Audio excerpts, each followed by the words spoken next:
So, mga boss, nakabitan ko na siya ng mga boss, pilot cover mga boss. Oh. So, okay mga boss, sundan nyo lang itong aking ginagawa mga boss para matuto kayo kung paano ito gagawin. So, ipapakita ko sa inyo mamaya mga boss. Ito. Kasi lagyan natin ng takip to. Ito. Para yung tubig hindi babagsak doon sa harap ng ating makina. So, tingnan mo mga boss kung panoorin niyo kung paano ito gagawin. Tara na. Ito na tsura niyo mga boss. Kung titingin, ito na si mga boss. Natapos mga boss. Ha.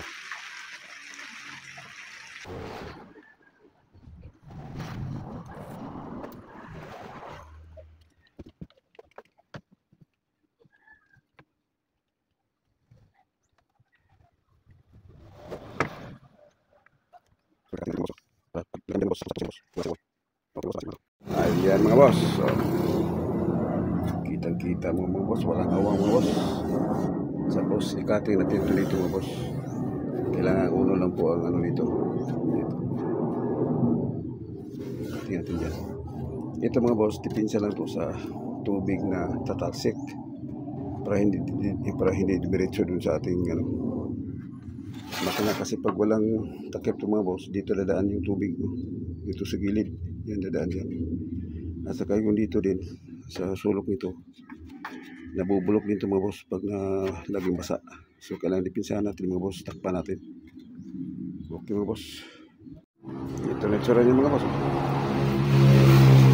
Kung titingnan mo siya mga boss, parang napakaliit na bagay pero napakalaki tulong ito sa ano mga boss, sa ating makina na hindi mabasa.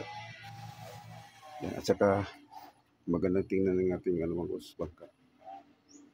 Design na rin to para gumanda yung bangka natin. Sige mga boss, at kakabit ko na ito mga boss.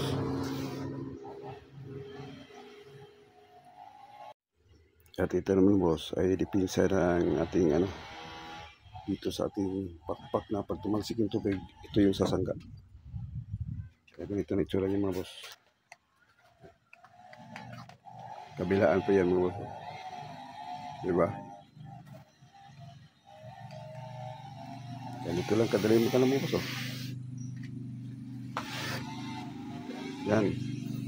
So ang kulang natin mga boss, patutuyuin muna natin ito bago natin ipoksihin yung pinakalikod niya dahil doon sa ating tubo, doon sa tubo natin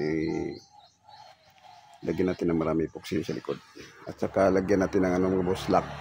I-lock natin ng nylon yun para hindi na siya gagalaw mga boss. Okay mga boss.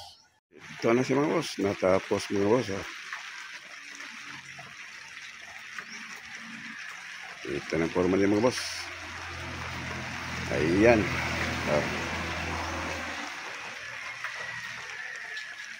So tapos na siya. Pintura na lang mga kulang mga boss.